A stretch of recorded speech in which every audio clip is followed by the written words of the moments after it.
Монголын үндэсний олон нийтийн телевиз, Дэлхийн байгаль хамгаалах сан хамтран бүтээв.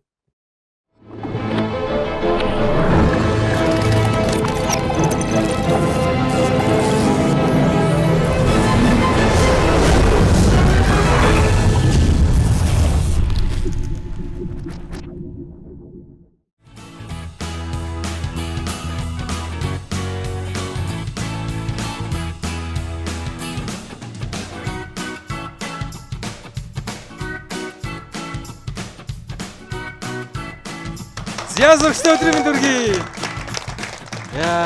Шагналдаад авсан юм шиг гарч ирсэн шүү дээ. За үзэгчтэй энэхүү манай нэвтрүүлгийн 2 дугаар улирлын 9-р дугаар эхлэхэд бэлэн болсон байна. Бидний өмнө 10 сурагч шинжлэх ухааны мэдлэгээ уралдуулан тэдний дундаас нэг сурагч манай сүйтгэлийн шатанд шалрах болно. Шинэ Монгол технологийн коллежийн сурагч Борч. Монгол Улсын их сургуулийн ерөнхий боловсролын ахлах сургуулийн сурагч Инхчин.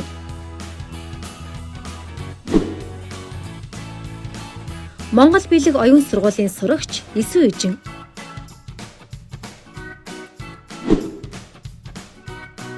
Өмнө Говь аймгийн ерөнхий боловсролын 1-р сургуулийн сурагч Хувь Төгөлдөр. Монгол Улсын их сургуулийн ерөнхий боловсролын ахлах сургуулийн сурагч Намин Эрдэнэ. Өмнө Говь аймгийн ерөнхий боловсролын 1-р сургуулийн сурагч Мөнх Залбоо. Өмнө Говь аймгийн ерөнхий боловсролын 1-р сургуулийн сурагч Анунго. Өмнө Говь аймгийн ерөнхий боловсролын 2-р сургуулийн сурагч Болор Эрдэнэ. Өмнө Говь аймгийн ерөнхий боловсролын 1-р сургуулийн сурагч Тэмүүлэн. Өмнө Говь аймгийн ерөнхий боловсролын 2-р сургуулийн сурагч Хаш Эрдэнэ. Оролцогчид асуултаа сонсож дуусаад 30 секундэд дамжиж ABCD хариултнаас сонголтоо хийдэг байсан бол үүний дараа өөрийн хариултанд хэр итгэлтэй байгаагаас харгалзаж тэг 30, 50, 80, 100% гэсэн шуунуудын ард зогсох ёстой. Эдгээр шуунууд нь оноогоо хэрхэн үржүүлэх, алдах, хадгалах вэ гэдгийг шийдэх боломжийг олгож байгаа юм. Жишээ нь 1-р төвшний 4 онооны асуултанд хариулж дуусаад тэг хувь дээр зогсвол буруу хариулсан ч зөв хариулсан ч нийт онооныхоо 25% буюу 1 оноог аавна. 30% дээр зогсвол буруу хариулбал оноо алдахгүй, харин зөв хариулах юм бол нийт онооны 50% буюу 2 оноог авна. 50% дээр зогсоод буруу хариулвал 25% буюу 1 оноог алдаж, зөв хариулбал 100% буюу 4 оноог авна. 80% дээр буруу хариулвал 100% 4 оноо алдна, зөв хариулбал 150% буюу 6 оноог авна. Харин 100% дээр зогсвол 200% оноо буюу 4 оноогоо үржүүлэн 8 оноо авч, алдвал 200% буюу 8 оноог алднаа. Сурагчид маань өөрсдийнхөө стратегийг толгой дотор бодож байгаа бах сурагчтай амжилт хүсээд 1-р үеийн 1-р асуултыг танилцуулъя. Хийж үлсэн ундааны хийн ямар хий вэ? A. Хүчил төрөгчийн хий. B. Азотын хий. C.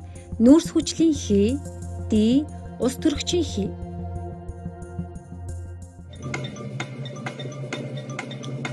За хариултнууд нь эхнээсээ өөртөөхөө итгэл рүү төхөөд очоод зогсож ээж болно. Тэгээ 30 секундын хугацааг яаж ашиглах вэ? Ямар үед нь яаж бодох вэ? Хэр их хугацааны багын хоцорч тарлгүйгээр яаж ирэх вэ гэдгүүдээ эхний үеүүд дээр сурагчид маань нэлээд тасаад авах хэрэгтэй. Тэгээд цааш тусмаа үе илүү чангарна, эрсдэл улам нэмэгдэнэ, оноо илүү нэмэгдэнэ. Жаасаг дууссан байна. За дээрээс маань үзэгчдэд маань харагдаж байгаа хаашаа ялгарж ийн, хин хаашаа итгэлтэйгээр эсвэл итгэл багтаагаар төгч ийн гэдэг ч юм уу те. За сурагчдын маань хариулт ирсэн байна. Хүүхд мадуудад маань яаж хариулсан юм болоо? 30% итгэл дээр зогсож байгаа инхчин маань юу гэж хариулсан бэ? Яагаад? Нүүрс хүчлийн хий. Яагаад? Та мэдгүй. Ёстой мэдгүй. Гэтэ тэр баха тэгээ бодцсноо те. За дүүд адилхан нүүрс хүчлийн хий гэж хариулсан сурагчдад гараа өргөе. 1 2 3 4 5 6 яана тэг хариулсан шүү дээ. За 50% итгэл дээр зогсож байгаа Мөнх Залбоо юу гэж хариулсан бэ? Яагаад? Би азот гэж хариулсан. Азот яагаад? Зарим юмнаас азот ирхий Хийжсэн ундаан дээр азотын хиймээ гэдэргээд нэг тиймэрхүү юм хальт харж ирсэн. Сурагчд маань ийм байдлаар хариулжээ. Тэгвэл зөв хариулт юу байсан бахыг хамтдаа харцгаая. Хийжсэн ундаанаас гардаг задлангууд үнэрцдэг штэ. Тэр хий бол С буюу нүүрс хүчлийг хийсэн бах нэ. Зөв ярьсан сурагчтай баяр хүргье. За. Нэгдүгээр үеийн 2 дугаар асуултыг танилцуулъя. Зүрхний шигдээс юунаас болж үүсдэг вэ? A. Зүрхний цохилт хэмнэлээ алдснаас. B. Тархины эрэх дохио тасарснаас. C. Зүрх өөрөө цусаар дутснаас. D. Цусны даралт огцом унснаас. За биологийн асуулт гараад ирлээ те. Цаашаа үе ярих тусам нэг асуулт зөвхөн нэг салбарт хариулагдгаа болоод физик талаас нь, хим талаас нь, биологи талаас нь, газар зүйн талаас нь, бүр математик талаас нь хүртэл бодоод хариулах боломжтой. За. Эхний сурагч маань гарч ирээд тэтг дээр загссан, бус нь гайхаад араас нь харсаа. Дарамт болж байгаа сте амар. Зүйтэй шүү. Яг ийм стратеги. За борч 100 дээр ирээд загссан. Гамбл уу. Зөрөгтэй тоглоё гэсэн. Зя сурагчд маань нэлийн гол руугаа тархсаа. Хойшоогоо нэлээ. Борчоо 100% дээр зогссон байна. Юу гэж харилсан яагаад? Тэр зүрхний цохилт хэмнэлээ алдснаас гэж юу бодож байна. Гинт хурдан болохоор ч юм уу. Гинт гэж зөөр 50 байсан зүйл тэр гинт ачаал өгөхөөр тэг яад ч юм. Тэгэл ер нь бол тэгэл гамбл дөө. Тийм үү. Надад чинь зогсож хэдийг алддаг вүлээ? 200. Алдах зөөрөө. Гэтэ бага оноотой болохоор дараагийн их оноотой асуултуудаар нөхөд авч болно. Амар зөрөгтэй байсан. Жиггэн борч зөрөг байна да. За энэ асуултанд хэрхэн хариулсан бэ? Яагаад 50% дээр зогсож байгаа? 9 үжин. Цусны даралт огцом унснаас гэж сонсон. Нөгөө зүрхний шигдээс цусны blood vessel нөгөө ингээд цус бөөгнөртгөр бас ингээд боддог болохоор тэр байж магадгүй гэсэн. Тэгдэгтэй. Blood clotting гэж ярьдаг те. Багшралтаад гацаад борчтой адилхан A-г сонсон сурагчтай гараа өргөе. За борчийн багийнхан байна. Түүний араас цусны даралт огцом уусантай холбоотой D багийнхан. D багийнхан яана дийлийнх нь байх шиг байна. Яана борчоо. За B буюу тархинаас ирэх толгойн тасалдсантай холбоотой гэж байгаа багийнхан гараа өргөе. Тархины баг нэгч гişүнгүй байна. C сонсон сурагчд гараа өргөе. За C-г сонсон сурагчид 1 2 3 байх шиг байна да. Зөв хариулт юу юм болоо сурагчтай хамт танилцуулъя. 2 дугаар асуултын хариулт. Зүрхний шигдээс эрсдэл юунаас болж үүсдэг вэ гэдэг асуултын зөв хариулт C буюу зүрх өөрөө цусаар дутагдсанаас байх нэ. Яна. За. Бид нар нөгөө зүрх өөрөө нөгөө байх цусыг бол шахчаад юм мэдэн те. Зүрх ч гэсэн өөрөө тижээгдэж явах хэвээр. Тэгээд зүрхний гадуур нөгөө бидний ярьж хивснээр титэм судас гэдэг шүү дээ. Зүрхний нэг гадуур яатсан байдаг. Маш нарийнхан судас. Яг хиний хэлбэгтэй адилхан. Тэгээд энд нь ямар нэг шалтгаанаар тэр өөрөө зогсоод зүрх өөрөө цусаар дутагдаад хүчил төрөгч юугүй болоод тэнгууд нөгөө зүрхний булчин өөрөө байнга ажиллагаанд доголоод эхлэх юм байна. Тэр маш аюултай. Ийм шалтгаанаар байх нэ. Одоо нэг асуулт үлдсэн. Энэний дараа онооны самбар яасан бэ гэдээ харан заяа. Хасаг руу орсон байвал битгий санаа зовоорой. Хэдүүлээ хасаг руу нэг ороод буцаж гарч ирээд буцаж яваад янз бүрээр тоглоно шүү. Заяа. Нэгдүгээр үеийн сүүлийн асуултыг танилцуулъя. Харанхуй өрөөнд улаан өнгийн алим руу зөвхөн цэнхэр гэрэл тусгавал алим ямар өнгөтэй харагдах вэ? A. Улаан хിവэрэ. B. Нийл ягаан. C. Цэнхэр. D. Хар.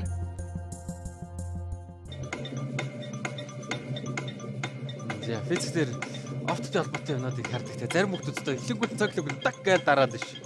Так гэж дардаа. За. Яарстай хараад итгэл рүү явж иж болно шүү тэр сонгоцсон хүмүүс. За. 50% яадаг үлээ? 100% оног авна, 25 оног алдна. За.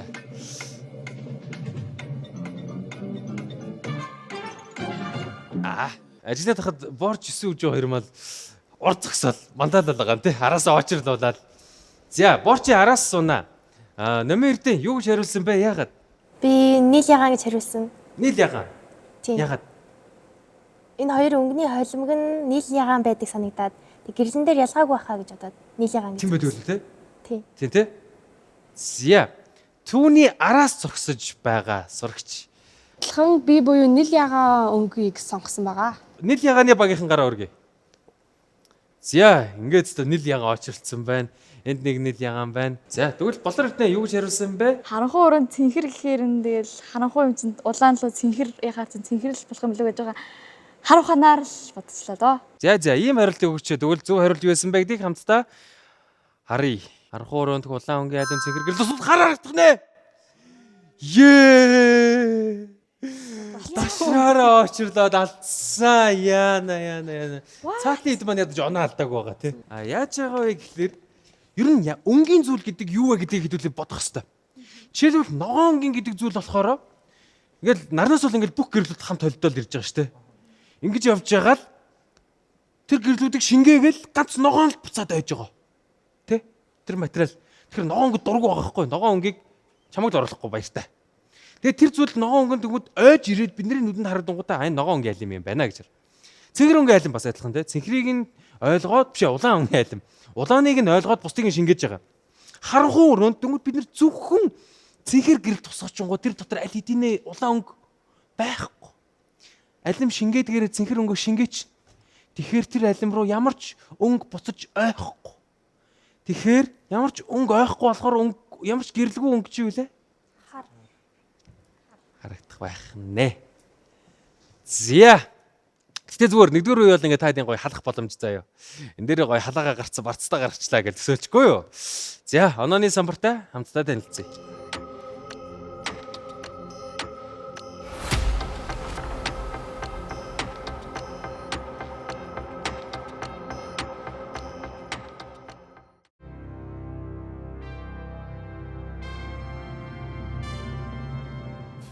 Долоо оноогоор 9 үжин биднэрт хэрэгүүлсэн байна. Баяр хүргье.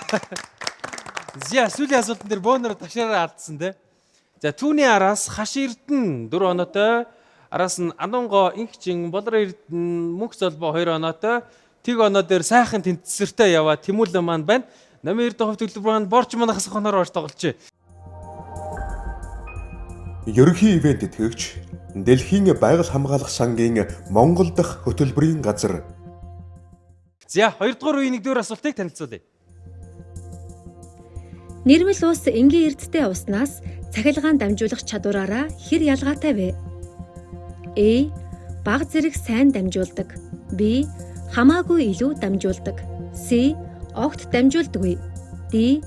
Бага зэрэг муу дамжуулдаг. За физик рүүгээ нэлээд хазаацсан байна те. Эсвэл хим талаасаа бас сурагчд маань бас давхар мэдх юм байна. Хим физикээ мэдж байгаа сурагчд маань хариулт болов.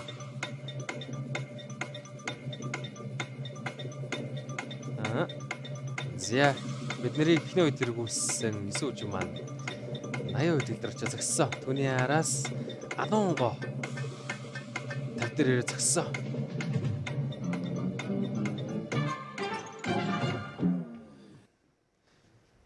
За яасан чанга асуултууд вэ те. Бүгдээрээ л юу асуугаадах юм зя. Энэ удаа 30% зогссон мөнх золбоогоос суунаа. Эрдэнэ уснаас цахилгаан дамжуулах чадвараар хэр ялгаатай гэхээр би дийг сонгосон баг зэрэг муу дамжуулдаг гэж. Баг зэрэг муу дамжуулдаг. Тэ. Эсэлтэй байна. За мөнх золбоогийн багийнхан гараа өргөе. Адилхан хариулт сонгосон, дийг сонгосон сурагчид. Мөнх золбоотой адилхан хариулт өгөөгүй ч гэсэн мөнх золбоог дэмжиж байгаа сурагчид гараа өргөе. Бүгдээрээ дэмжиж явах шиг байна. За сурагчид маань ингэж хариулсан бол хамтдаа зөв хариултаа танилцъя. Нэрмэл ус устай харьцуулахад цахилгааныг огт дамжуулдаггүй байх нэ. Зөвөрсөн сурагчдаа баяр хүргье.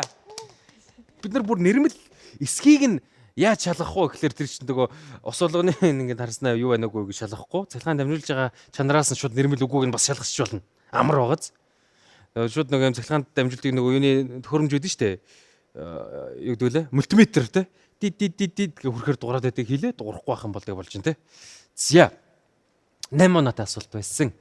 2 дугаар үеийн 2 дугаар асуултыг танилцуулъя. Шооны эсрэг хоёр талын нийлбэр үргэлж хэд байдаг вэ? A 7, B 8, C 9, D 10.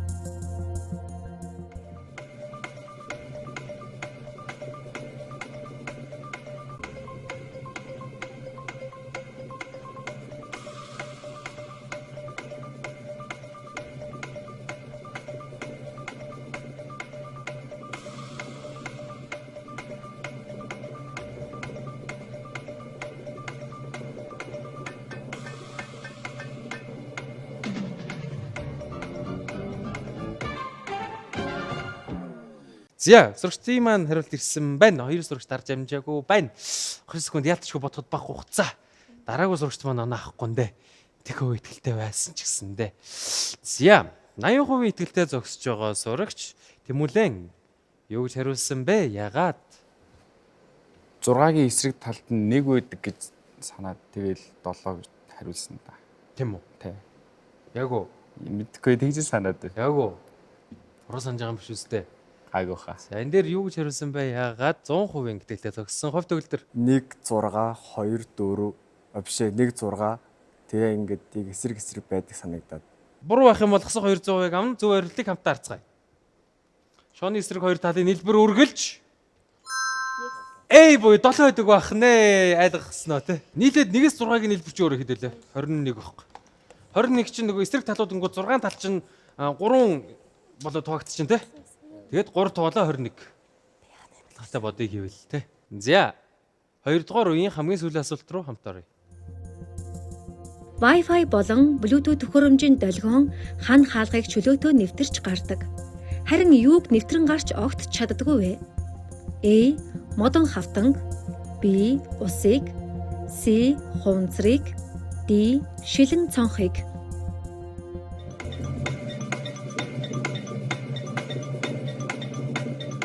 За сурагчд маань бодоод уцаа бариад хаагуур явхад ер нь ажилдаг үлээгүй үлээ одоос гэрийнхаа бүх үнцэг болон толгой дотор ажиллаж бодож байгаа үлээ те. За бүлэглэр техник мэддэг тэнд ажиллаж энд ажиллаж мөнгө золбоод энийгээд өөрт нь тулдаг асуудал болохоор гээд энийгээд гараад ирсэн. За мөнгө золбоо Эрдэнэ олор хоёр маань шууд галсан. Борчийн толгой дотор нэг юм гинт орж ирээд юу үлээ эргэлдсэн. За цаг дуусчихсан болохоор ялтчихв. Оргож байгаад байсан. Энэ асуултанд юу гэж хариулсан бэ? Яагаад 30% дээр зогсож байгаа? Хаширднэ.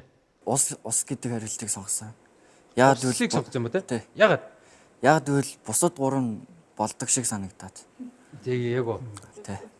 Уцаа бариад бүгдээрээ ханаас нь зөв гэлээ. За усыг сонгосон гараа өргөе. Хэмс орчиж сонгочээ. Тайд маань нэрээ. Эхнийхээ энэ дээр ан олж хашраагүй байх шиг байна те. За яг уу. За энэ дээр юу гэж хариулсан бэ? Яагаад 80% итгэлтэй байгаа мөнх золбоо. Оос нөгөө босод долгион чимээ шууган тэгээ ер нь долгионуудыг арай ингэ саармагжуулж арай. Тийм болохоор л огт нэвтэлж чаддгүй гэхээр нь би шууд усыг гэлээ. Тийм үү. Долгион өдөртэй харилцаал гэж. Цэглэгэн долгион дээр тийм те. Тий. Чимэн дээр болохоор эсэргээр шүү дээ. Толгоогоо дүүрэн устай байндруу ч юм уу дүрчингүүт хажуу хайлын чинь яриа мараа илүү тод сонсогдож явах хэвээр. Би усыг сонсон. Ягаад гэвэл тэгэл усан цахилгаан төхөөрөмжтэй яаж ажиллах вэ гэж бодвол. Гинэ. За сурагчд маань хариултаа өгсөн байна. Зөв хариултыг хамтдаа харцгаая. Зөв хариулт бол Б ус байх нэ. Зөв хариулсан байна. За сурагчдаа сурагчдаа баяр хүргье. Тайлбарын хувьд хэлэхэд энэ долгионууд маань өөрсдөө 2.4-өөс 2.5 Гц-ийн хооронд долгионоор ажилддаг юм байна. Тэгэд маш их хэмжээлийг дамжуулдаг. Яг ийм долгионоор ажилддаг нэг төхөөрөмж байгаа гэрт чи юу вэ? Та сурагч гараа өргөөрэй. Microwave. Зүйтэй те пэчтэй хоолоо халаадаг. Энэ үнэн. Энийг гэхдээ ашиглаад хүмүүс нэг худлаа зурхлыг мэдээллийг амар их тарааж исэн. Үнэн талтай худлаа талтай. Адилхан долгионы давтамжийг ашигладаг. Хүмүүс болохоор тэгвэл уц чинь толгойг чинь ингээд пэчийг ингээд шардаг байхгүй юу да гэж шилдэг. Амар байна те. Яг шардсан болов? Адилхан долгионы урт ашиглаж байгаа шүү дээ. Тэрний далайц малайц өөр нэгтршил бүх зүйлээрээ харьцуулшгүй өөр баг. Тэгэд пэч чинь болохоор усыг чичиргийлүүлээд халаагаад байгаа тий. Тэнгүүд энэ Wi-Fi чинь болохоор биднийг ингээд нөгөө мэдээллийг дамжуулмаар хахад нөгөө уснууд нь ядаргаатай зүгээр нефт явуулчихгүй зүгээр дагаж чичрээд ядаргаа болоод хаагаад байдаг хоноо. Энергийн шингээгээд байдаг хоноо. Тийм болохоор ерөөсөө нэвчихгүй. Бидний биенийх нь 70% нь юу вэ? Ус тий. Тийм болохоор ингээд баталгаатай ингээд нэг юмаа ингээд тагалчих юм бол бидний биеийг нэвтэлж чаддаггүй байх нэ. Зя юу ч гэсэн нэг юм мэдээд авлаа тий. 2 үе дууссан. Нөгөө онооны самбарч одоо дээш туш янз бүрээр өөрчлөгдсөн байгаа да. Тэ. Яана. Хамтдаа онооныхаа самбартаа танилццгаая.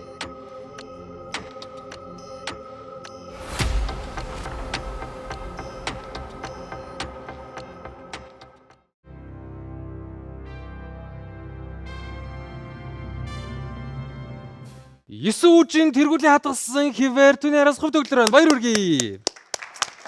За Асууч маань 31 оноотойгоор тэргүүлж чинь түүний 10 сувд төгөлдөр 27 18 24 24 24 8 3 хасгаруу гэсэн дараалалаар жигсжээ. За үүнээс цааш би ялалт байхгүй. Үүнээс цааш оноо тасралтгүй нэмэгдэнэ. Сүүлийн 2 үе дээр ялагч тодордог. Хамтран ажилласан Космос шинжлэх ухааны академи. Сурагчтай амжилт хүсье. 3 дугаар үеийн эхний асуултыг танилцуулъя. Аягтай усанд мөс хөвж байна. Тэгвэл мөс бүрэн хайлж дуусахад аягтай усны төвшин хэрхэн өөрчлөгдөх вэ? A. Усны төвшин дээшлэнэ. B. Усны төвшин доошлно. C. Яг хിവэрэ байна. D. Аягнаас хайлж асгарна.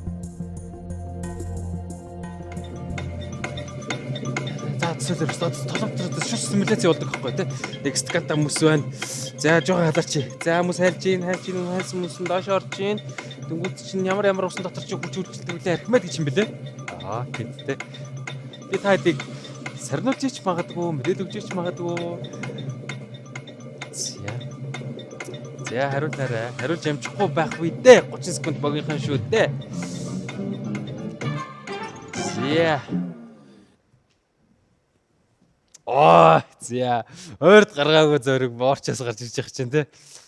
Борч юу лээ тэгрүү алхаж очсноо 30-аар эргэлдэж байгаа 100 дээр ирээд тэнчнээс хөндлөн ирээд зогссон те. Борчоос асуунаа. За усын төвшин дээшлэнэ гэж бодож яг тэр за жишээ нэг ус ингээ хөлдөөлөө гэж боддог нэг юм хэвд хийгээд. За юу гэрэмтэй. За нэг юм дөрвөлж аяганд усыг ингээд за яг халд дүүргээд яг хөлдөөлөө тэнгүүд яг гарч ирэнгүүд яг одоо яг тэр аягны хэлбэрээр мөс гарцсан байна шүү дээ. Хөлдсөн байна шүү дээ. Тэнгүүд буцаага хайлуулахаар яг тэр хэмжээний эзлэхүнтэй ус буцаад гарах бах тэгээ усын төвшөнд дээшлэх болов уу гэж би бодсон шүү дээ. Зөө ус хөлтгөр амар тэлдэг те. Тэгээ нөгөө үүлэн үүлч чинь нөгөө ийм том төмөр танк макыг усаар дүүргэж хаж маж болдог шүү дээ. Так гэж задарч мадарчдаг шүү дээ. Зөө те. Зя. Ер нь гайгүй асуулт үгүй юу? За энэ асуултанд хэрхэн хариулсан бэ? Яагаад тэгээд бид нарыг одоогийн байдлаар тэргүүлж яваа 9 үжингээс асуунаа. 30% дээр төгссөн байна. Юу ч харсан яагаад? Нөгөө усны төвшин дээшлэн гэж сонсон.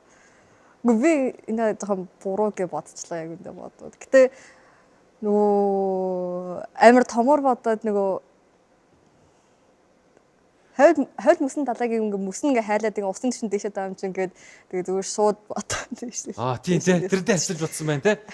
Хойд нөгөө урд хойд мөсөн юунууд чинь хайлаад байна штэ. Далайн улсууд чинь бид нар одоо балруул яах юм бэ? Энтэр гээд нэг юм яриад идэвэл юу вэ те.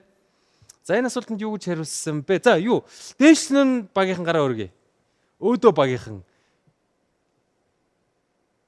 A-ийг сонгоогүй сурагчид гараа өргөе. A-ийг сонгоогүй 3 сурагч байна. Намын эрдэнэ A-ийг сонгоогүй. Алийг сонгосон бэ? Яагаад? Яг хിവэрэ байна гэж сонгосон.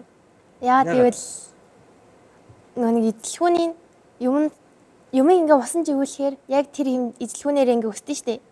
Тэн гот нь мөс яг тэр эзлэхүүнээрээ хിവэрэ байх гэж бодоод гэж бодчихё. Яг хിവэрэ багийнхан гараа өргөе. Зя доошлон багийнхан гараа өргөе. Доошлон баггүй юм байна. Аягнаас хальж асгарна багтаа юу? Баггүй байна. Анх яг аяганд хэр бус ийснийг мэдэхгүй болохоор тэг хайлж асрахгүй. Тийм үү? Анх хөөх ус ийсэн. Гэтэ энэ дээр хэрвээ дүүрэн аягтай усан дээр мөс тавьсан бол гэвэл бас арай өөр байсан. Харин яах юм бол те? Алж урсах юм болов? Зөв хариулт юу вэ гэдэгтээ хамтдаа танилцъя.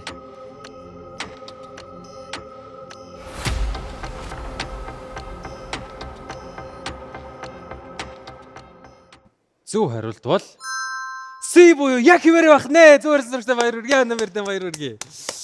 За яагаад гэж юм? За яагаад энэ тайлбарыг нөгье. Мөс ингээд за нөө Антарктидынхаа юуг төсөөлөө те. Мөсөн уул ингээд хөвж байгаа. Мөсөн уулын хэдэн хувийн дээрээ хэдэн хувийн доороо байдаг лээ? Дийлний хувийн доороо байдаг те. Тэгээд дээшигээ жоох хэсэг гараад ирсэн байгаа. Яагаад тэр гарч ирсэн бэ? Яагаад тэгэхээр тэр дээдлийнх нь хэсгийнх нь ягт нь Архимедийн хүч тэрийг дээшээ түлхээд гаргаад ирсэн те. Тэгэхээр мөсөн уулын дээд хэсгийг доошоо дарж байгаа хүчийг нэмчих юм бол тэр яг устайгаа ижилхэн нэгттэй болчихно. Мөсөө одоо хайлуулаад толгой руу төсөөллөө. Илүү гарцсан байгаа эзэлгүн байна штэ.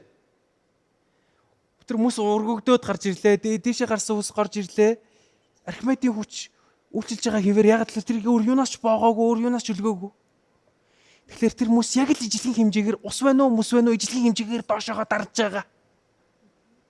Ус байхдаа бол бүгд устайгаа холдоод яг энгийн багыг нь ойлгож байгаа те. А мөс байгаа үедээ эцэлхэн жоохон багассан. Тэнгүү тэр жоохон дээшээ гарсан хэсэг нь илүү дарж байгаа гэсэн үг. Эцэлхэн багтаа ч гэсэндээ. Тийм болохоор өөрчлөгддөггүй байх нэ. Бидний донд хойд урд мөсөн далайнуудын мөс хайлаад далайн түвшин нэмэгдээд байна гэдэг шалтгаан бол худлаа мэдээлэлсэн болж тарах гэдэг нь те. Тэгэхээр мөсний далай ихсэн багсаас хамаарат далайн түвшин бол өөрчлөгдөхгүй наа. Гэхдээ нэг хэцүү зүйл байдаг. Тэр мөсний донд маш их хэмжээний CO2 хадгалаастай байдаг, хүлэмжийн хадгалаастай байдаг. Тэнгүүд нөгөө мөс хайлахын аюултай зүйл тал нь тэр. Мөсийг хайлах юм бол маш хэмжээний тэр нөрс хүлэмжийн агаар цацагдаад буцаагаад өөрийгөө эргээр хоололдог цикл үүсгэх гэдэг. Тэнгүүд бүр энэ агаар дулаалал болсноос дулааллыг бүр дэмжих гэдэг байгаа. Тийм аюултай байх нэ. Ингээд 3 за Аяганд зүгээр за ус байхгүй зүгээр мөс хийлээ гэж бодъё. Төнхөөр ус үүснэ үстэй. Зүйтэй. Хэрвээ аяганд ус байхгүй дан мөс хийх юм бол юу болох юм бэ нэ гэх юм бол дан усны түвшин л дээшлээд байна шүү дээ. Зүйтэй. Яг зөв. За одоо жишээ нэг юм куб мөсийг одоо зөв хоос аяганд хайлуулангууд за нэг за 2 мм-ийн өндөртэй нэг юм ус одлоо гэж бодъё. Тэнгүүд яг за айлдын өмнө аяганд 5 мм юм ус байлаа. Тэнгүүд тэр дээрээс нөгөө мөсөө хийх юм бол ус яаж байгаа юм чи төвшин нэмэгдээ. Борч маань аймаг гой сэтгэж чинь. Бид нар нөгөө янз бүрийн зүйлийг нөгөө бодлыг нь ялгахдаа нөгөө хэтрүүлэгтэй төвшөнд бодох амар хэрэгтэй байдгийг та анзарч ирсэн үү? Тэгээ хязгааргүй том гэж бодъё. Хязгааргүй жижигхэн гэж бодъё. Энэ тохиолдолд борч мөчлөл огт усгүйгээ бодъё гэж юм те. Усгүйгээ бодонгууд тэр мөс маань шууд хайлаад ус болоод нэмэгдэж байгаа шууд толгой дотор ойлгомжтой санагдаж байна. Зөв. Зүйтэй те.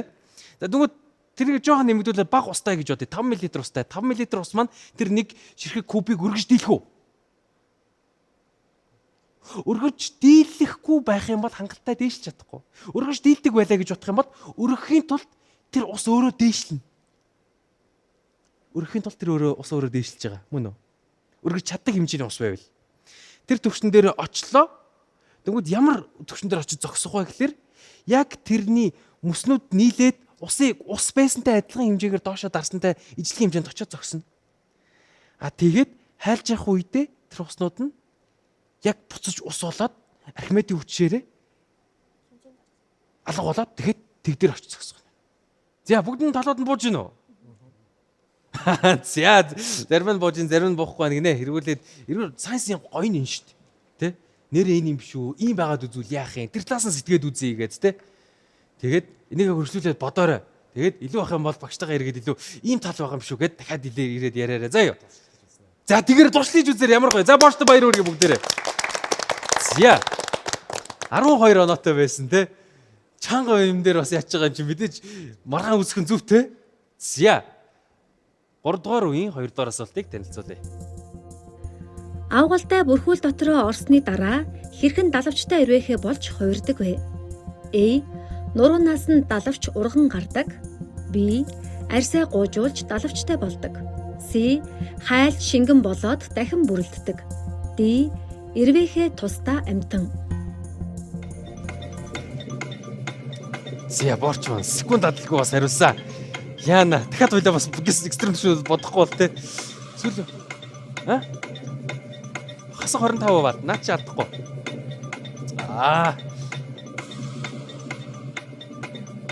Зя биологи бидэрсэн бол энэ асуултанд хариулах боломж байжээ. Зя цаг нь дуусна уу яаж вэ? За сүүлийн сурагч маань бид нартэй нэгдснээр сурагчд маань өөрсдийнхөө байрыг эзэлжээ. Яг голдоо ер нь орсон ба штэ. За. Яагаад танцуугаараа байж дарчдаг юм бэ? Яста нэрээ. Бата яхаараа танцуугаа шургалж байгаа. Яа нэг дарцсан бол тэг дээр очиж зогсцоо. Одоо юу болдг юм болоо. За андуураад ханцуучин хариултыг чинь сонгочлоо те. За гэхдээ ханцуучин итгэлийг чинь сонгоцсон. Юу гэж хариулсан гэхдээ яагаад? Би С гэж болсон. С буюу хайлт шингэн болоод дахин бүрэлддэг гэсэн хариултыг сонгосон байна. Яагаад? Аггүй Биш нэг бодоагүй гарч ирээл сая бодсон. Гарч ирээл бодсон Асаа те. гоож болж далавчтай бол. Тэгсэн чи ханцуу нордоор наруугата юугээ тэгж хариулаад байгаа юм бэ? Тэгдийн гэс тэгдэр ханцуу дарцсан те. Уул 30% дээр зогссон байлоо те. За юу болдгийг бол доо. Ханцуундаа баярлах нь эсвэл гомдох нэ. За би их сонгосон сурагчд гараа өргөе. Буюу далавчнаасаа гуйж далавчтай болдог багийнхан байна. Яна итгэлтэй хүмүүс нь ингэ сонгоцсон байж шít. Манай хэм маань гэхдээ юусэн ханцууныхаа хүчээр 9 оноо аавн те. За 9 оноо аавн. С буюу хайл шингэн болоод дахин бүрлэдгээ гэдгийг сонгосон сурагчид хойнохан төгөлдөр байна тэнд бишээ хувь төгөлдөр байна тэнд хаш эрдэнэ байна. Ирвэхээ тустай амтан багийнхан гараа өргөе. Баггүй юм байна. Та хоёр маань ер нь хоёр асуултан дээр л хуваагдаад байна да тий. За. Зөв хариулт юу байсан бэ гэдгийг хамтдаа харцгаая. Энэ бол 3 дугаар үеийн сүүлийн асуулт. Зөв хариулт бол хайлч шингэн болоод буюу С хариулт байсан баг нэ. Хаш эрдэнэ. Яана зөв хариулсан байсан байна тий. Даанч ханцуу юм да тий. За баяр хүргэе. Өөр зарим амьтдууд бол жишээлбэл нөгөө аалз малц ч юм бол өөрөөсөө байнга гуйжиж гараад томроод зарим тохиолдолд нөгөө нэмэлт эрэхтэн далавч тохиолдол одоо нөгөө жом ом ч юм бол нэмэлт далавч тэр үед гарч ирдэ штэ. Жомд ер нь далавчтай штэ мэдхүү. Жом далавчтай штэ. Тэгдэгтэй. Гэтэ нисдэг үү те. Нис ихэвчлэн гүүг сонголтыг хийдэг. Тэр нь хэрэгтэй л юм шиг байна. Айгу нөгөө муу жолооч гэсэн нисгтэй. Тэгээд гүд юм шиг байлээ. За тэр явах асуулаас айлцсан те. За тэгээд өөрийгөө нэрнгэсээ тэр битүүлдэг шалтгаан нь өөрийгөө уусгах шингэнийг ялгаруулад өөрийгөө бүрэн задлаад тэгээд тэрэнд нь өөрийг нь дахин бүрэлдүүлдэг энзимүүд дахиж угсардаг юм байна. Агсаж угсрахдаа энэ шин төрөл зүйл тэр шин бүтэцтэй гарч ирдэг. Тэгээд хитгэн зүйлүүд үлддэг юм байна. Мэдрэлтэй холбоотой хэсэг зүйлүүд үлдэн тэгээд өөр юу ч үлээ. Тэгээд бусад хэсэг нь дахин бүрэлдээд эрвэхи болдог гайхалтай метаморфозис гэдэг үзэгдэл байсан бахнэ сурагчтай амжилт хүсье. Сүүлийн асуултыг нь 3 дугаар үеийн сүүлийн асуултыг нь танилцуулъя. Тэнгэрт буй үйлс нисэж буй мэт хөвдөг. Тэгвэл дундаж хэмжээтэй нэг цагаан үйл хэр хүнд жинтэй вэ? A. Жингүй учраас хөвдөг. B. 50 кг. C. 500 мянган кг. D. 5 кг.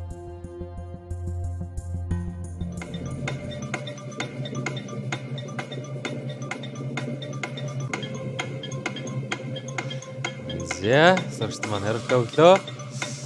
За, борч маань айгу хурдан хариулдаг, хурдан гарч ирдэг байгаа. За, сурагчд маань инээ далдаад гарч ирсэн одоо. Ханцуугаа манайд маань анхаараарай. Ханцуу ч оногч асаад байгаа шүү дээ. За. Сурагчд маань байраа зэсээ хаширдан 50 хоосон байгаа зөксөд чам дээр би очно гэсэн. За сурагчд маань юу гэж хариулсан бэ? Яагаад? За борчоос асууна. Борч маань юу гэж хариулсан яагаад? Би C гэж хариулсан. Гэхдээ дундаж хэмжээтэй гэхээр нэг үйлч бас нэлээд өндөртэй болохоор тэгээд дундаж хэмжээтэй гэдэг нэг хэрэмжтэйг сайн мэдэхгүй л юм л дээ. Гэтэ 50 кг ус одоо үйлч нөө уур штэ. Тэнгүүд 50 кг усыг уур болголоо. Тэгэхээр чин 50 литр ус уур болоод би бол C л гэж бодож. Ер нь бол ихэнх нь гамбл та. Гинэ. Энэ асуултанд юу гэж хариулсан бэ? Яагаад тэгээд их чингээс сая 80 дээр төгсөж байна. Жингүү уцаас хөвдөг гэдэг нь буруу гэж бодоод нөгөөтэй борооны үйл тийм 500 мянган кг гэж бодоод 50 кг гэж л утсан доо. Энэ асуултанд ардан зогсож байгаа намын ирдэ юу гэж хариулсан бэ? Яагаад?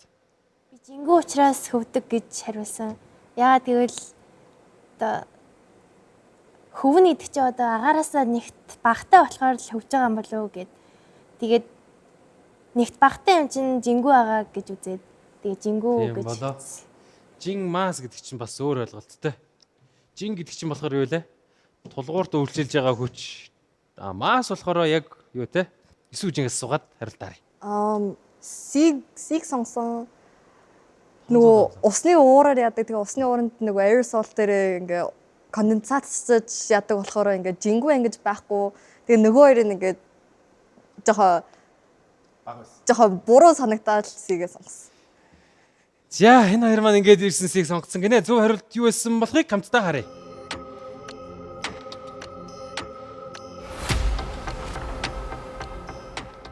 Зөв хариулт бол Си буюу 500,000 кг байсан бах нэ. Зя зүгээрсэн сурчтай баяр хүргье. Жингүү бол биш байх нь. Тэгэхээр толгоор хүч хөлсөж яах нь те. Хин их зүйлийг яг хиний хэлснээр маш жижигхэн туслууд аэросол гэж нэрлэдэг те. Гадрууны талбай маш өндөртэй.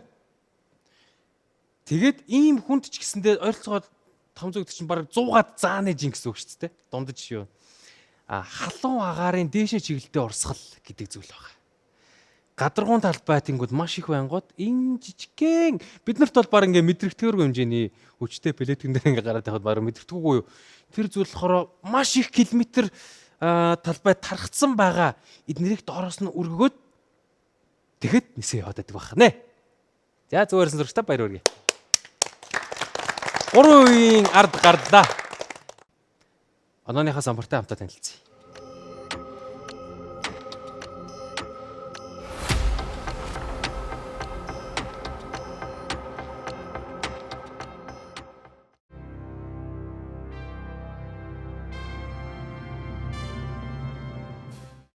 Нэгдүгээр байранд хувь төгөлдөр маань орж иржээ. Баяр хүргье. 54 оноогоор тэргүүллийг авсан. Байн түүний араас 9 үржин 34 оноотойгоор нэхэж явна. Мөнх золбоо Анонго Болор Эрдэнэ Тэмүүлэн Хаш Эрдэнэ Борч Ном Эрдэнэ Инхчин гэсэн дараалаар жигсжээ. Дэлхийн байгаль хамгаалах сангийн Монгол дахь хөтөлбөрийн газар нь 1992 оноос эхлэн Монгол улсад үйл ажиллагаагаа явуулж эхэлсэн. Бид Алтай саяны экобус амар мөрний сав газар Төв Азийн говь цөлийн нутагт орших ховор, нэм ховор амьтад болоод экосистемийг хамгаалах чиглэлээр ажиллаж байна. Тухайлбал тусгай хамгаалцтай газар нутгийн сүлжээг өргөжүүлэх, цэнгэг усны экосистемийг хамгаалах, нутгийн иргэдэд түшгэлсэн байгалийн нөөцийн менежментийг нэвтрүүлэх, байгаль орчны боловсрол олгох зэрэг чиглэлд төр, хувийн хэвшил, нутгийн иргэдтэй хамтран ажилладаг. Эрсдлээ зөв тохируулаарай сурагчтай. За 4-р үеийн эхний асуултыг сурагчтай танилцуулъя. Гээлигээр хийсэн шаар хагарч хий агаарт алдагдвал хаашаа очдөг вэ? A. Дэлхийгээс бүр мөсөн сансарт алдагддаг. B. Ургамалд шингэж алга болдог. C. Далай усанд уусдаг. D. Агаар мандалд буюу өвлөнд уусдаг. Физиклаас нь бодох боломжтой асуулт байна. Хим талаас нь бодох боломжтой асуулт байна. Газар зүй талаас нь ч бодох боломжтой асуулт байна тий. Гели чинь хэддүгээрт байдаг атом элемент үлээ. Сайн. За хариулаад өөрсдийнхөө итгэл дээр очиж зогсоорой сурчтай. Хариултуудаа баталгаажуулахад бид товшруулна. За. Энэ хоёр маань ингээ гараад ирлээ. За сурагч маань өөрсдөө итгэл дээр очиж зогсоо. За борч маань өстой юу л дандаа 100 дээр зогссон стратеги тоглож байгаа те. За борчоо юу гэж хариулсан бэ? Яагаад? Ди хариултыг сонгосон байна. Тэгээд яг өндөө бол гели гэдэг яг ямар ч хийдгийг сайн санахгүй байна л да. Би хийм үзэг 2 жил болж байгаа. Тэгэл бас л ер нь аим л дөө. Энэ асуултанд юу гэж хариулсан бэ? Яагаад тэгээд 9 үжингээс сунаа. Ягт багтай хий болохоор уусаа дээшээ явна гээд тэгээ угаасаа ингэ сансаас гарахгүй ингэхгүй гэдэг ингээ хамгийн боломжтой нь дий гэж бодоод тийг сонгосон. Ургамалд шингэсэн гэснийг сонгосон сурагчд гараа өргөе. Уул нь сонгосон гэдэг чинь даанч дарж амжаагүй те. Дараад исэн чинь ч гэсэн болсонгүй. Зя. Хэрвээ хан төгөлдөр ургамал бигээ хариулт нь орцсон байсан бол уул нь дарж амжсан бол хаашаа зогсоосон бэ? Ер нь 50% 80 дээр орж зогссон байна. 80 дээр зогсоосон гинэ. 80 дээр чинь яадаг вүлээ 150 оруулж авдаг те. 150% оног авдаг. Ахта 100 оног авдаг байгаа. Сурагчд маань зөв хариулт юу байсан бэ гэдэгт хамтаа танилцгаая.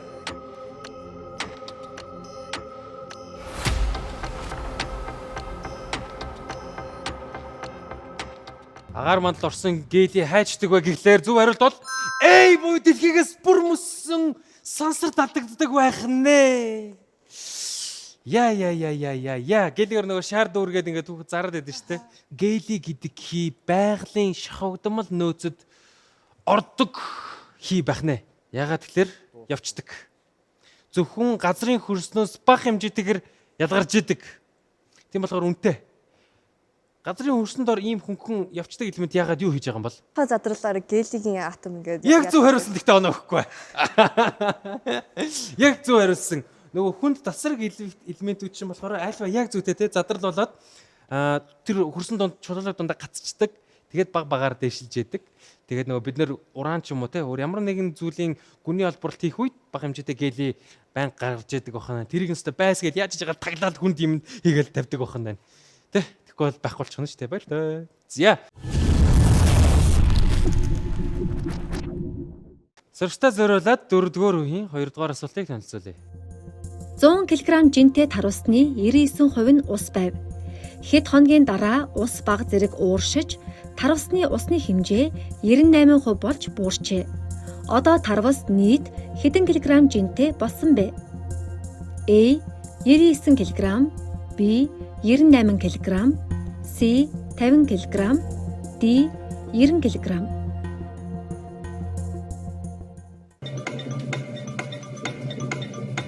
Сүүж маань хариултаа шууд оруулсан. Самсруу байдлаар хариултаа соливо гэдэг дээр анхаараарай. Өөрсдийнхөө байд руу хараарай. Борч маань гүйж гарч ирээд оруулсан.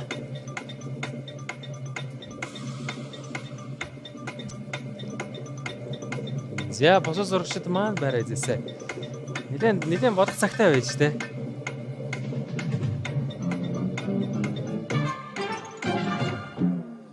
За 99-ийг сонгосон сурагчид гараа өргөе. За дараах сурагчид 99-ийг сонгожээ. 98-ыг сонгосон сурагчид гараа өргөе. Дараах сурагчид 98-ыг сонгожээ. Зөөрөл дарах уу яах уу? 90-ийг сонгосон сурагчид гараа өргөе. 90-ийг маань 3 сурагч маань сонгоцсон байна те. За энэ хэд маань 90-ийг сонгосон байна. Инх чинь яагаад 90-ийг сонгосон бэ? Ястаа мэдэхгүй. За 50-ыг сонгосон сурагчид гараа өргөе. 50-ыг сонгосон сурагч байхгүй байна. Үзэгчтэй зөв хариултыг хамтдаа дэлгэцэн дээр харцгаая.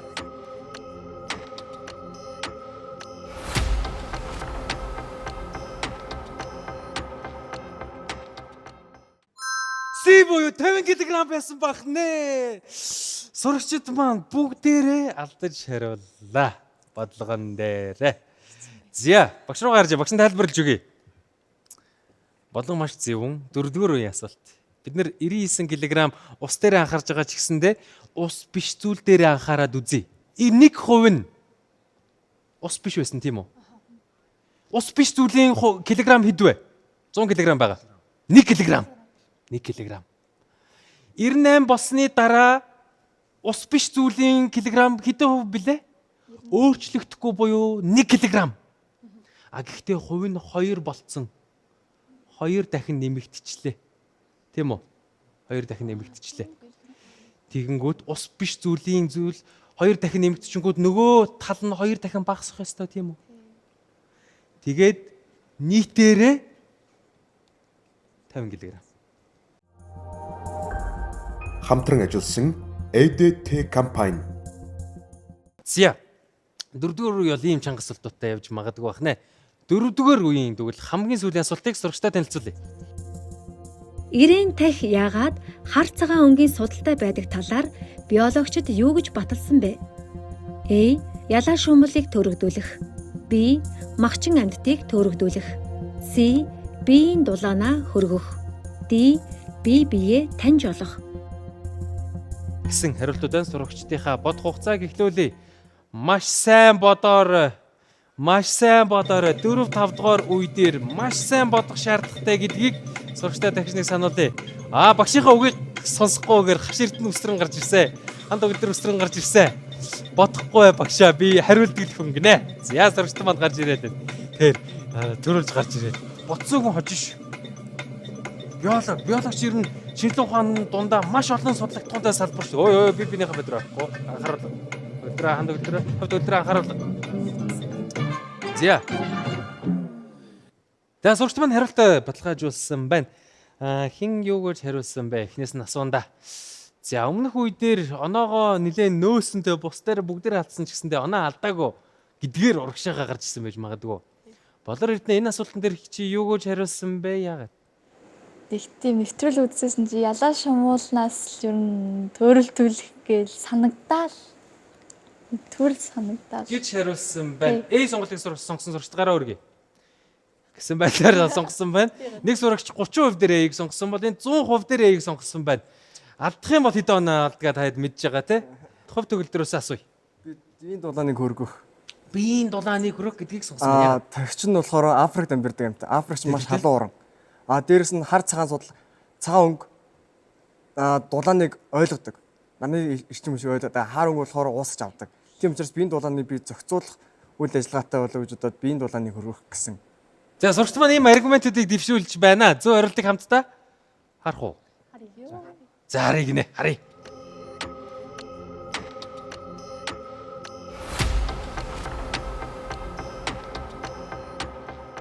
Зөв хариулт бол хариулсан бахнэ. Зүгээр сурагчтай баяр хүргэе. Ялаа шумуулны нүд болохоор яаж ажилдаг вүлээ? Нэг том нүд биш олон нүднүүд байдаг. Тийм, нэг том савс. Жижигэн өнцгүүдээр хардаг те. Баахан юмнууд хар цагаан янз бүрийн тохиогоод өнгөд энэ шалаа шумуулнууд тахны биеийн дээр онц зөөлөн газардаж чаддаг юм байна. Ажигласан чинь хар зүйл дээр амархан газардан, дан цагаан зүйл дээр амархан газардан, ирээн дахин дээр болохоор газардаж бууж чадахгүй мөргөөд идэм юм. Таг.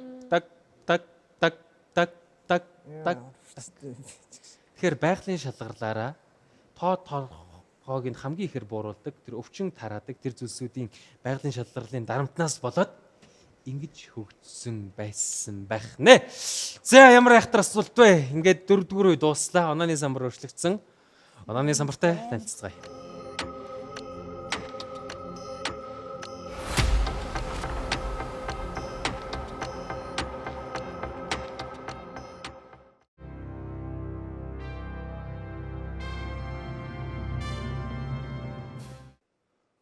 Хаширтан маань биднийг шин тэргүүлэгчээр шалгарсан байна. Баяр хүргэе. 9 үжин маань 3 дугаар байранд 10 оноогоор. Хэдүүлээ энэ үеэр нэлийн оноо алдлаа те. Багаар хамт олноороо. За тэгээд 100 хүртэлчихсчээ. Тэгээд шинжлэх ухаанд дургүй хүмүүс байдаг. Бүгд л төрөлхийн сониуч. Дэлхийг өөрчилсөн нээлтүүд супер ухаанаас биш энгийн ажиглалт сониуч тархинаас байдаг.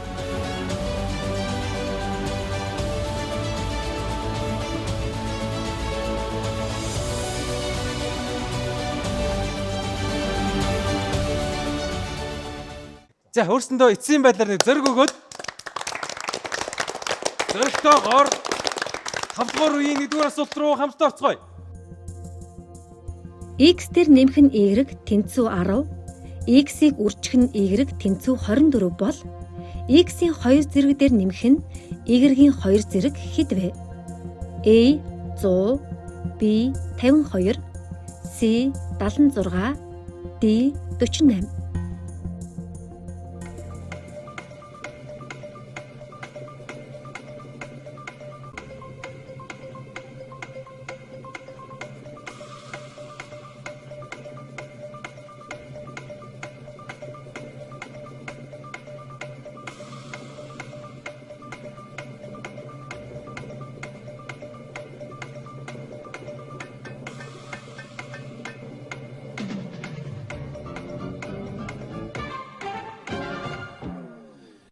Мөнх толбоо юу гэж хариулсан бэ яагаад? Би бас 6-4-өөр.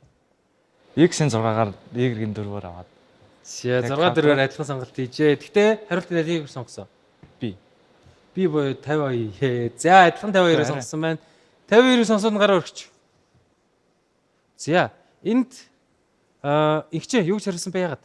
Ингээд X-ийн капитал. A буюу 100-г сонгосон уу? Тий. За яагаад? А-гийн капитал дээр 2A B-ийн үржүүр нэмдэг нь B-ийн капитал гэж бодоод амар хурдан ботсон зүв. За тэгээд зурагчд маань алдаа гаргахгүй бодсон эсхийг нь харцгаая. Зөв хариулт бол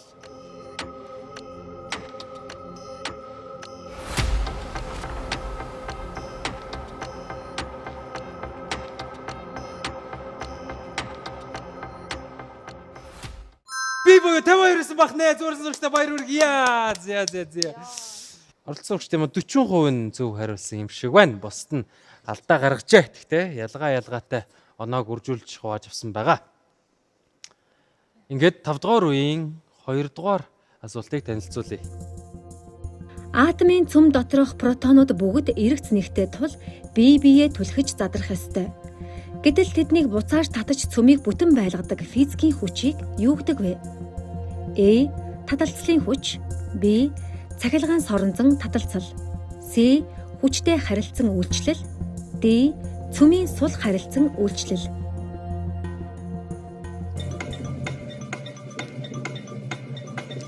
Энергийн физикт, квантын физикт, цөмийн физикт бүгдэнд нь ашиглагдах сэдв. За борч маань бас хариулаад гарч ирсэн. Шалгалтын дээр юм ингээд төрүүлж гарахад хоёр л сонголтын нэг нь өдөхтэй. Нэг бол яг бат мэддэг юм байгаа. Нэг бол за яа тий. Зэ.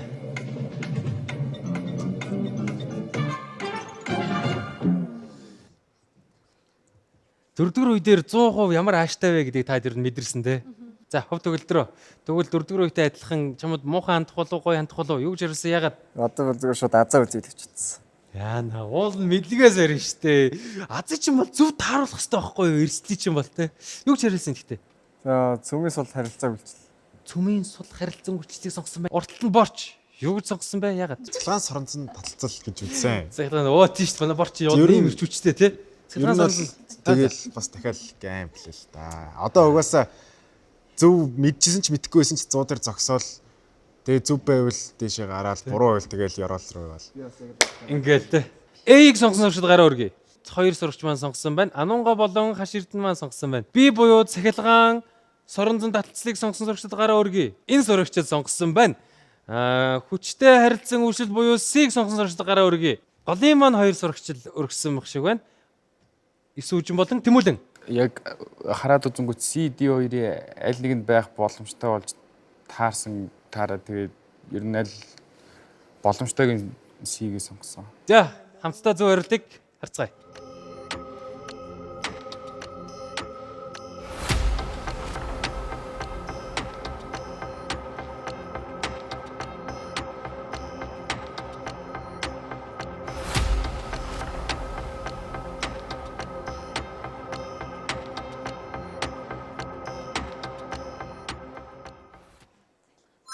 C буюу хүчтэй харилцан үйлчлэл байсан бах нэ. Зүгээрсэн сурагчтай баяр хүргэе.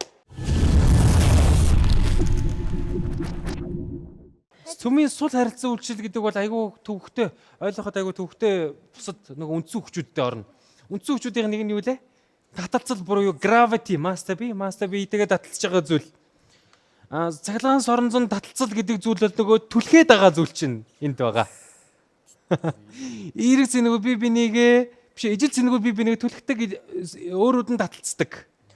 Энэ дээр бол биднэрт түлхэж оролцож байгаа. Сул харилцан үйлчлэл гэдэг зүйл болохоор ямар нэг зүйл нэг зүйлийг хаяад өөр зүйл болж хувирж байгаа процессыг хэлж байгаа. За, тийм зүйлгээд ойлгочихсан юм хин тэ. Нэг зүйл болж өөрчлөгддөг. Шууд одоо би бинийгээ түлхэж яадаг бас жоохон өөрөх гэдэг тэ. Хүчтэй цөмийн харилцан үйлчлэл бол атомын тэр цөмийг барьж идэг маш хүчтэй зүйл байх нь. Энэ тэр хүчийг бид нэг бол том массыг задлж чадвал маш хэмжээний энерги алгар буюу атомын бөмбөг болдог. Эсвэл жижигхэн элементүүдийг хүчтэй нийлүүлж чадаад байх юм бол энийг нар буюу өсөрөгчийн бөмбөг гэдэг. Бүр атомын бөмбөгнөөс хүчтэй цөмийн бөмбөгтэй гэдэг байх нэ. Ийм хариулт байсан байна. Одоо хамгийн сүүлийн асуултыг гарч ирнэ. Энэ асуулт ямар салбарын ямар асуулт нийт нь хэдэн хувь нь мэддэг хэдэн хувь нь мэдэхгүй вэ гэдгээс хамаарат ялагчийг шийдвэрлэж магадгүй асуулт. 9-р дугаарын хамгийн сүүлийн асуултыг танилцуулъя. Хэрс эвэрнээсээ болоод хууль бус ангийн золиос болдог. Хэрсний эвэр ямар материалаас тогтдог вэ? A. Өрмөц хатуу яснаас. B. Ангаах чадвар өндөртэй бодисоос. C. Кератинаас. D. Мөгөөрснөөс. Асуултын сан дундаас маш сонирхолтой асуулт гарч ирсэн. Хэрс 100% нэвтрүүлгийг кератин гэж хумс үс бид нэр кератин. Райно. Энэ болдоо нэг юм өтэй. Дэлхийн байгаль хамгаалах сангаас ивент гэж нэвтрүүлгийг бид нарт өгч байгаа.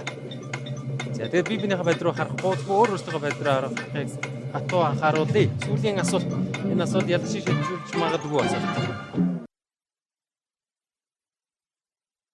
Анонго.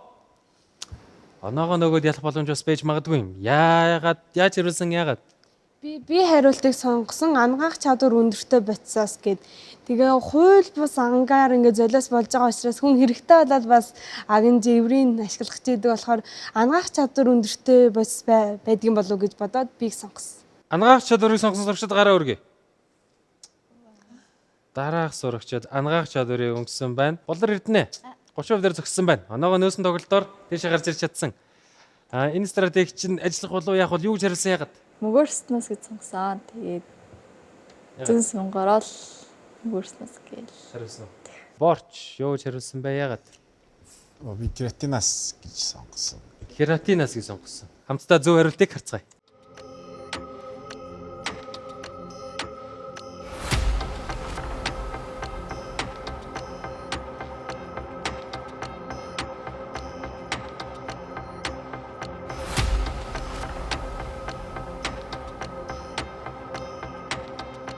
Зөв хариулт бол Си буюу кератин байсан бахнаа. Зөв хариулсан хүмүүстээ баяр хүргье.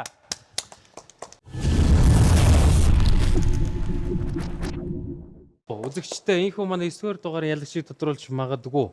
Онооны самбартай хамтдаа танилцъя.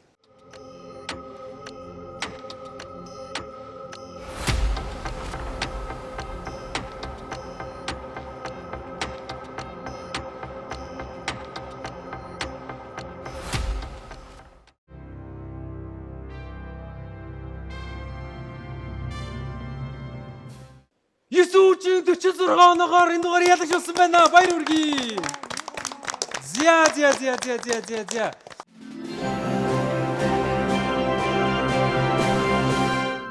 Энэ удаагийн ялагчийнхаа сэтгэлийг хамтдаа сонсоё. Юсүүзээ ямар сэтгэлтэй байна?